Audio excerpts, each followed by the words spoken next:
Sir Lok Sabha में राज्यसभा दोनों जगह पास हो गया सर, क्या कहेंगे? देखिए, ये लंबे समय से देश को इसकी इच्छा थी।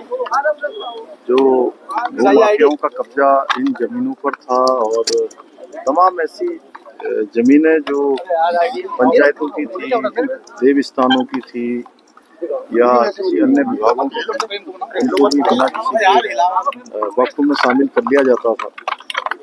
अब वो सब जमीनें जो है उस क्राइटेरिया से बाहर आएंगी, उसमें अनेक काम हो सकेंगे। उत्तराखंड के अंदर भी बहुत सारे ऐसे मामले हैं, कई हजारों, उत्तराखंड बनते समय जो संख्या थी उसमें कई हजारों की बढ़ोतरी हुई है। हम इसकी जांच करवाएंगे, इस पर काम करेंगे और जनहित के कामों को इस पर आगे बढ़ाएंगे। ये सारी जमीनें सरकार में आएंगी और जन उपयोग के काम आएंगी, अनेक योजनाएं उसमें होंगी, अनेक विकास के काम आगे बढ़ेंगे। सर विपक्ष इसका विरोध करता नजर आ रहा है सर। विपक्ष हमेशा तुष्टीकरण की राजनीति करता रहा है।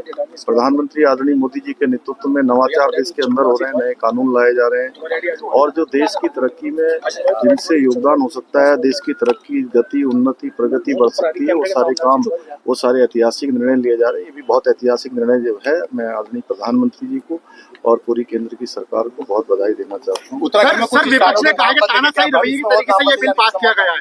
सर तानाशाही रवैये की तरह से बिल पास किया गया है।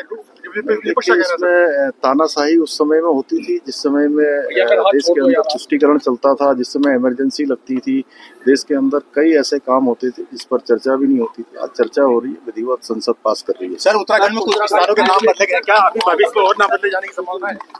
बहुत सारे प्रस्ताव आए हैं और हमने जो भी नाम बदले हैं यहाँ की जनभावनाओं के अनुरूप, हमारे जो महापुरुष हैं उनकी जो उस क्षेत्र से जो उनका एक तरह से सांस्कृतिक रूप से परिवेश मिलता है उसके अनुरूप और जो विरासत भी है और विकास भी है उसके अनुरूप ही हमने नाम बदलने का निर्णय लिया। जो लोगों की भावनाएं हैं उसके अनुरूप हमने काम किया। आगे भी निकट भविष्य में भी सभी अच्छे कामों के लिए संभावनाएं हमेशा बनी रहती है। चार धाम यात्रा की पूरी तैयारियां चल रही है।